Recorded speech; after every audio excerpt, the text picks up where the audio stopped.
These are statistics that are often quoted when one talks about blindness. Yet, in reality, it is one person losing sight at a time and one life being affected as a consequence.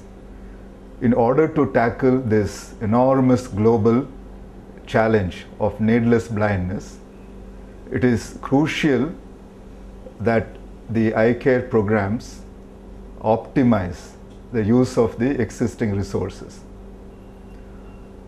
Often, the care of instruments and equipments does not seem to figure as a structured activity in our efforts to reduce this blindness.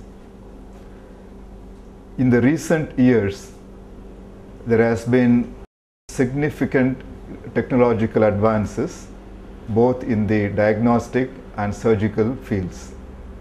This, on one hand, has resulted in big increases in quality, which in turn has led to higher patient satisfaction and a greater demand for services. On the other hand, this has also increased the dependency on the equipments being used for these activities.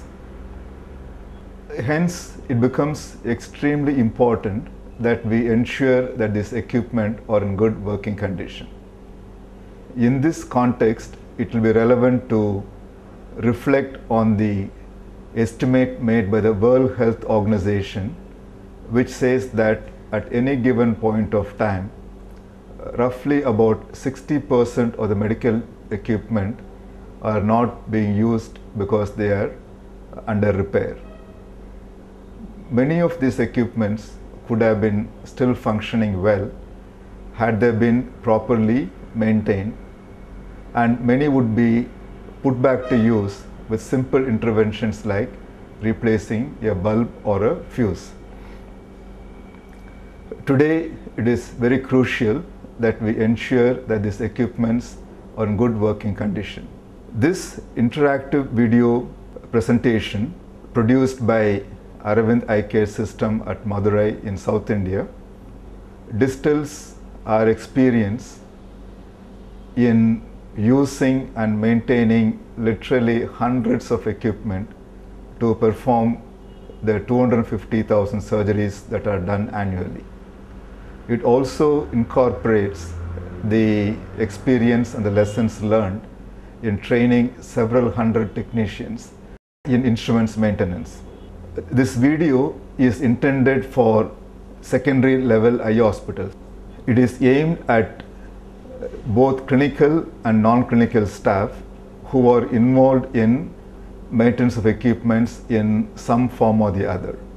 It is not a prerequisite that one should have a formal engineering or a technical degree to be able to maintain the equipment.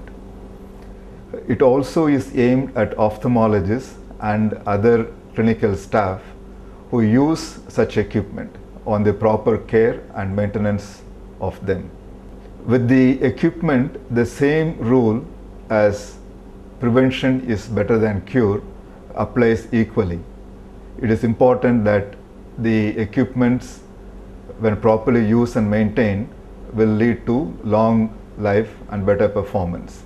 Ultimately, it is the patients who will benefit most from equipment that perform well, because it will not only ensure high quality of care, but also to the safety of the patient.